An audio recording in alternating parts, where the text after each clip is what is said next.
Assalamualaikum warahmatullahi wabarakatuh. Salam sepak bola dan selamat datang lagi di channel JP Story. Oke, di konten terbaru kali ini ada informasi penting yang ingin saya sampaikan berkaitan dengan hasil rapat umum pemegang saham atau RUPS PT Liga Indonesia Baru yang dilaksanakan pada hari Senin tanggal 7 Juli 2025.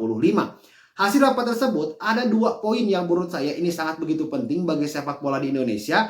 Yang pertama tentang perubahan nama Liga 1 Indonesia. Yang kedua tentang perubahan regulasi pemain asing yang sebelumnya setiap klub di Indonesia itu boleh memiliki 8 pemain asing. Nah, untuk musim depan ini bisa memiliki 11 pemain asing. Untuk perubahan nama Liga 1 Indonesia ya yang menjadi Super League. Nah, kalau kita flashback dulu ke belakang nih, Liga 1 Indonesia itu mulai digunakan di sepak bola Indonesia itu pada tahun 2017. Artinya sampai dengan tahun 2025 berarti sepak bola Indonesia menggunakan nama Liga 1 itu kurang lebih 8 tahun. Dan sekarang di 2025 ini diubah lagi ya. Kalau saya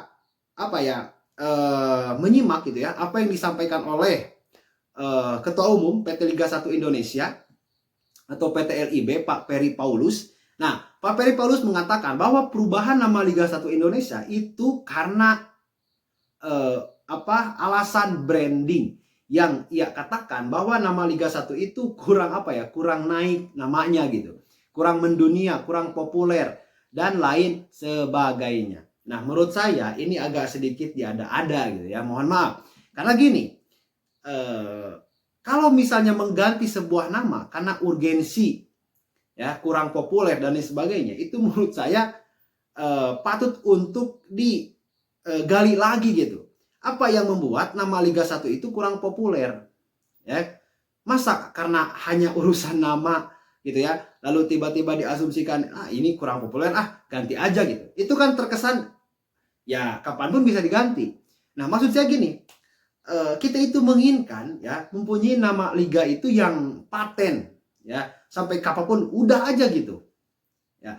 Kalau misalnya namanya menjadi Super League lagi, sekilas kita ingat ke masa-masa liga di Indonesia itu menggunakan nama Indonesia Super League atau yang sering dikenal sebagai ISL. Itu kan sangat melegenda gitu. Nah, seolah baik lagi ke sana. Nah, yang menurut saya ya alasan pergantian nama itu ya kurang bisa diterima gitu ya. Harusnya ya PT Liga 1 Indonesia itu ya udah aja menggunakan Liga 1 ya kan. Kan Liga 1 juga kan di berbagai negara kan banyak digunakan juga. Kalau hanya alasan digantinya karena urusan branding dan sebagainya, menurut saya lah toh di negara-negara yang sepak bolanya maju misalnya seperti di Eropa itu kan ada yang menggunakan Liga 1. Itu kan berarti kan Liga 1 itu ya sudah populer gitu. Ya, kalau hanya sekedar urusan nama Liga 1. Berarti kalau misalnya kita mengulik ya atau merefleksi gitu ya, kenapa Liga 1 Indonesia itu kurang naik ya karena sepak bola di Indonesianya itu sendiri gitu. Ya, itu bisa dikatakan level sepak bola, lalu juga pemain-pemain yang lahir dari Liga 1 Indonesia khususnya pemain lokal, itu kan menjadi nilai utama yang menurut saya bisa mendongkrak ya nama sebuah liga. Nah, jadi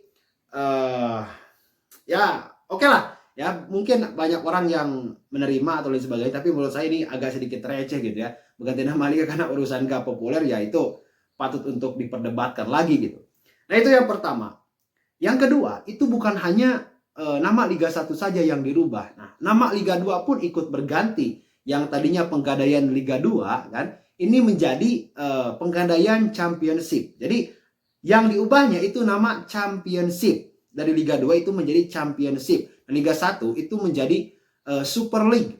Gitu ya. Dan bukan itu saja ya, PT LIB juga itu ikut berganti nama menjadi E-League. Itu kira-kira seperti itu, atau Indonesia League. Nah, kalau PT LIB ya oke lah berganti nama gitu, karena nama PT itu menjurus ke perusahaan-perusahaan produksi gitu ya dan sebagainya. Kalau untuk PT LIB ya oke lah diganti, tapi untuk liganya menurut saya ini agak sedikit ya receh gitu ya. Nah, itu. Nah, lalu poin kedua yang memang menjadi hasil dari rapat umum pemegang saham atau RUPS, yaitu tentang perubahan regulasi pemain asing. Nah, kalau ini saya setuju sekali gitu ya. Karena kenapa? Karena eh, misi gitu ya yang memang diberikan oleh PSSI ke PT LIB atau Indonesia League gitu ya, PT Indonesia League, yaitu untuk mendongkrak Liga 1 itu lebih naik secara level dan kualitas baik di Asia Tenggara maupun di tingkat Asia. Nah, kalau ini saya setuju gitu ya. Kenapa? Karena gini, bukan berarti pemain lokal kita mempunyai kualitas jelek, tidak sama sekali, karena kita butuh persaingan yang sehat di klub itu sendiri. Jadi pemain lokal kita itu harus punya harus punya motivasi yang sangat besar ya agar bisa masuk ke daftar susunan pemain, apalagi masuk ke starting line up atau 11 pemain yang diturunkan pertama dalam sebuah pertandingan. Gitu kan. Kalau menggunakan 11 pemain asing ya, tetapi dalam rincian peraturannya yaitu setiap tim diperbolehkan memiliki 11 pemain asing, tapi yang masuk ke daftar susunan pemain itu hanya 8 pemain. Berarti tidak banyak berubah, hanya secara kuotanya saja yang bertambah gitu.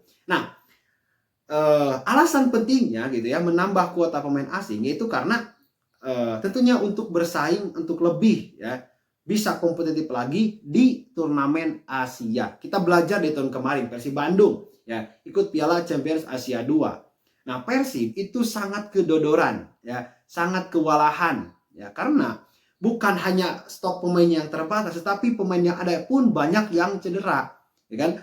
Karena jadwalnya padat, lalu juga harus bertanding di turnamen Asia dengan pemain yang memang seadanya, itu kan gak bisa untuk bersaing gitu.